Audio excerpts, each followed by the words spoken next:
حدیث نمبر 603 حضرت علی المرتضیٰ رضی اللہ تعالی عنہ سے مروی ہے، فرماتے ہیں مجھے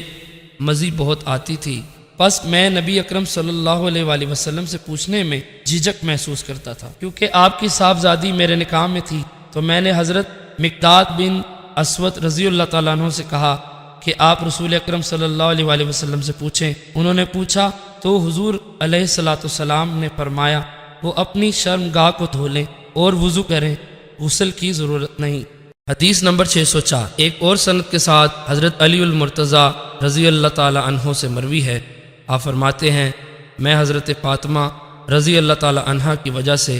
نبی اکرم صلی اللہ علیہ وآلہ وسلم سے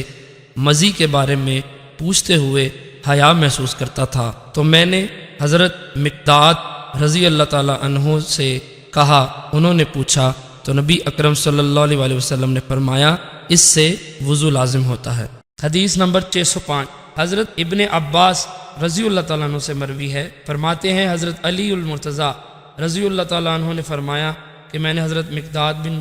اسود رضی اللہ تعالیٰ عنہ کو رسول اکرم صلی اللہ علیہ وآلہ وسلم کی خدمت میں بھیجا کہ وہ آپ سے مزی کے بارے میں پوچھے